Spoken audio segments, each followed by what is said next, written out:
Ces menuiseries, c'est un châssis, c'est du verre, bref, c'est un matériau complexe qui aujourd'hui part majoritairement en destruction et souvent en décharge. Et si on recyclait tout ça?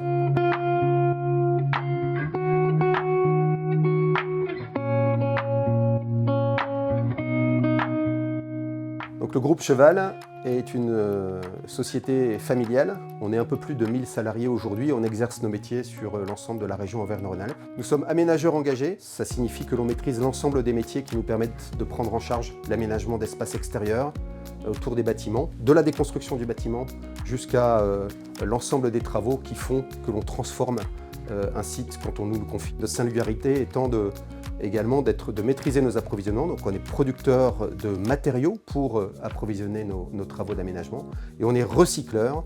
Et notre pari étant de ne produire aucun déchet, ou en tout cas d'en faire des matières premières secondaires pour l'industrie. L'autre singularité de l'entreprise, et ça va avec le mot engagé, c'est que nous avons décidé en 2020 de prendre le statut de société à mission, considérant que nous faisions des métiers au service des populations. Alors ici, nous sommes sur l'un des 5 sites de Valorsol. Valorsol, c'est la filiale de recyclage du groupe Cheval, en coactionnariat avec une autre entreprise de taille intermédiaire qui est Delmonico Dorel.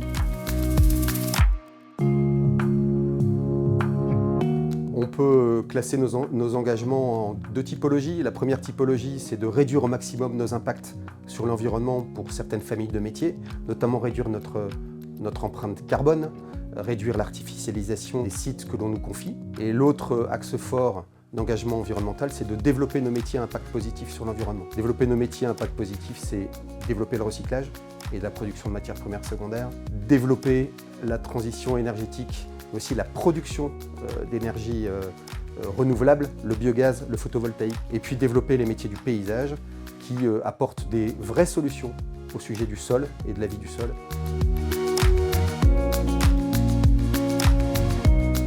Je vais vous donner l'exemple des menuiseries en fin de vie. Ces menuiseries, c'est un châssis, c'est du verre, bref, c'est un matériau complexe qui aujourd'hui part majoritairement en destruction et souvent en décharge. Et si on recyclait tout ça? On a commencé en produisant, en cassant le verre avec des marteaux. On a produit 12 tonnes en 2018. Cette année, on va produire plus de 1000 tonnes de verre à destination de la verrerie de Saint-Gobain qui recycle ce verre à proximité de chez nous. Ben là, voilà, on a cherché une solution technique. On est allé chercher des partenaires sur notre territoire avec des PME qui ont un vrai savoir-faire. Et cet assemblage de partenaires nous a permis de déposer un brevet autour d'une innovation qu'on appelle Valor Glace.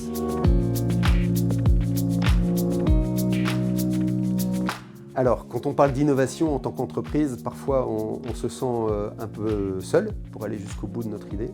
Et quand des partenaires institutionnels décident de nous donner la main, ça rend les choses possibles et ça nous fait du bien de ce fait. Parce qu'on peut être dans la réalisation concrète et aller jusqu'au bout.